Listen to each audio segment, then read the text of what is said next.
PT Nippon Indosari Korpindo merupakan salah satu perusahaan roti terbesar di Indonesia yang mengambil peran dalam industri bakery mass production dengan merek dagang Sari Roti.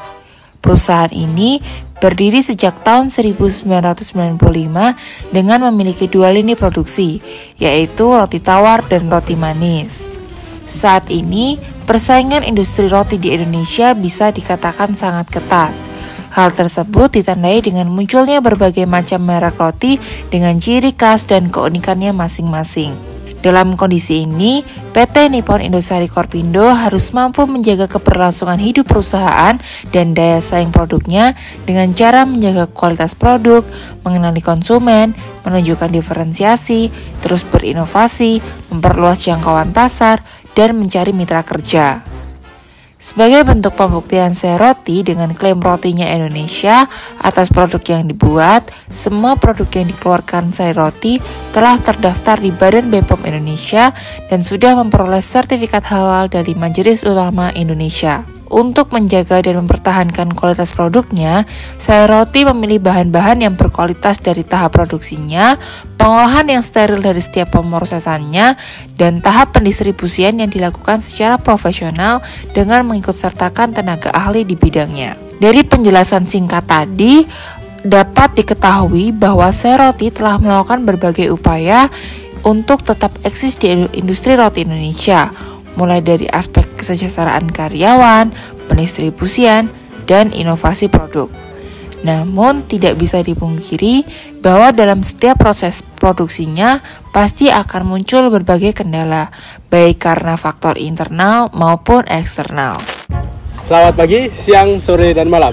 Kami dari Impressive Team. Di sini saya Muhammad Hafiz Aditya. Saya Isa Syandara Pakta. Saya Naufal Sunandoko. Sini kami akan mengkaji permasalahan yang diberikan dan kami berusaha untuk menawarkan solusi atas permasalahan tersebut. Kami menggunakan metode applied research dan kami menemukan setidaknya ada 3 permasalahan utama. Permasalahan pertama ada pada lingkup human resource, lalu pada distribution, dan yang terakhir ada pada product innovation. Untuk masalah yang pertama ada di lingkup human resource, di mana angka turnover para hawker itu sangat tinggi. Hal ini disebabkan karena ketidakpastian upah yang didapat oleh hawker.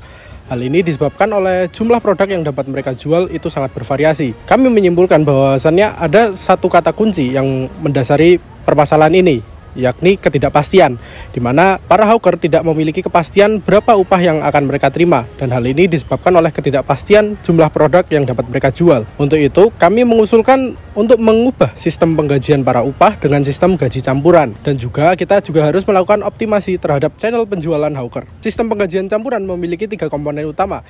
Yang pertama ada gaji pokok, yang kedua ada bonus, dan yang terakhir adalah uang bensin. Komponen yang pertama, gaji pokok, berperan sebagai pemberi kepastian akan upah hawker, di mana pada setiap bulannya hawker akan mendapatkan gaji pokok yang nominalnya sesuai dengan UMK daerah masing-masing. Lalu, komponen yang kedua adalah bonus. Bonus akan diberikan dalam bentuk gaji ke-13.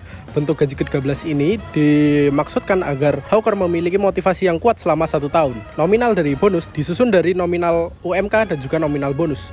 Nominal bonus akan didapat apabila hawker mampu menjual mencapai target, yakni 19.800 produk dalam waktu 1 tahun, atau 5 produk lebih banyak dalam 1 harinya. Nominal bonus ini didapat dengan perkalian selisih penjualan dari hawker dikurangi dengan penjualan normal, lalu dikalikan dengan Rp1.200. Contoh ilustrasinya adalah apabila si X merupakan seorang hawker dan dia mampu menjual 20.000 produk di dalam 1 tahun, maka bonus yang akan didapatkan oleh si X berjumlah Rp4.400.000, dan hal ini didapat dari UMK sebesar 2 juta dan juga bonus sebesar Rp2.400.000.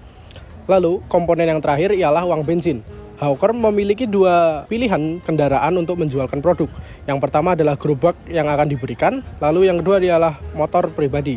Apabila hawker memilih motor pribadi, maka akan diberikan uang bensin sebesar Rp200.000 setiap bulannya. Sistem ini kami yakini akan menyelesaikan akar masalah yang ada, yakni dengan memberi kepastian terhadap nominal upah yang akan diterima oleh para hawker.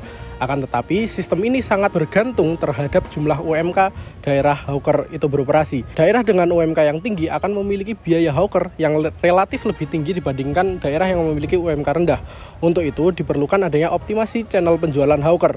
Dan optimasi ini berupa pengurangan atau bahkan penghilangan channel hawker di daerah yang memiliki UMK relatif tinggi. Dan dalam perhitungan kami, nominal UMK tinggi ialah 2 juta rupiah. Apabila suatu daerah memiliki UMK di atas 2 juta rupiah, maka hawker di sana harus dikurangi atau bahkan dihilangkan saja. Dan sebagai gantinya, kita harus memperkuat channel penjualan lain seperti retailer ataupun supermarket. Kenapa 2 juta rupiah? Karena menurut perhitungan analisis sensitivitas kami, dengan UMK 2 juta, maka Sari Roti akan mengalami penurunan profit sebesar 10% jika hawker hanya sanggup menjual 5 produk lebih rendah dibandingkan penjualan normal. Dan angka 10% ini kami nilai sudah cukup untuk menjadikan batas nominal UMK tempat hawker beroperasi. Permasalahan selanjutnya yaitu bagaimana perusahaan dapat menerapkan strategi yang optimal dalam pendistribusian produk agar produk sampai ke tangan konsumen sesuai dengan kualitas yang diharapkan. Supply chain merupakan salah satu hal yang penting dalam suatu perusahaan karena mengatur laju produk dari barang mentah hingga produk jadi sampai ke tangan konsumen. Dilihat dari budayanya,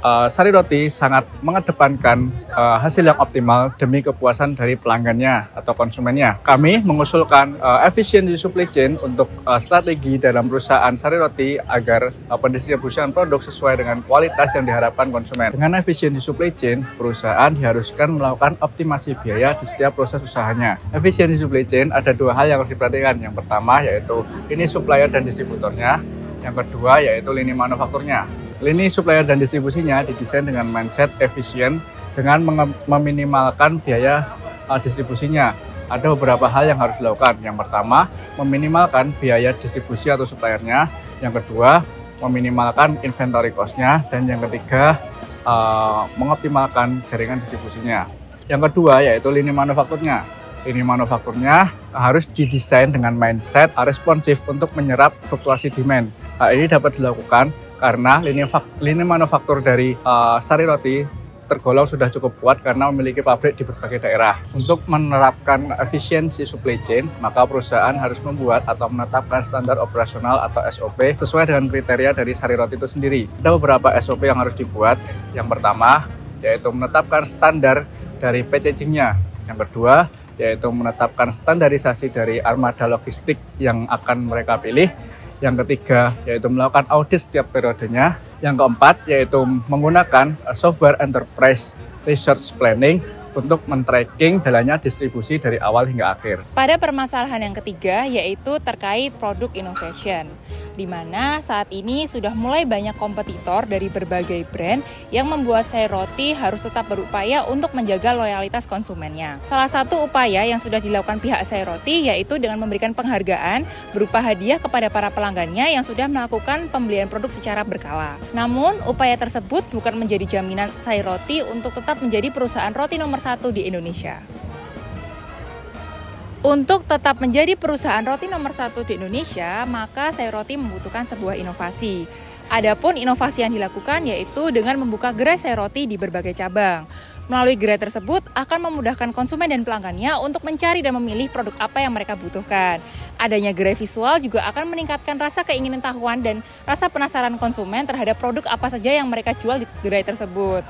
Karena seperti yang kita tahu, Sari Roti hanya menjualkan dan menawarkan produk mereka di retailer. Di sisi lain, perusahaan juga akan lebih mudah mengenali perilaku dan permintaan konsumen terhadap produk-produk roti apa saja yang mereka cari.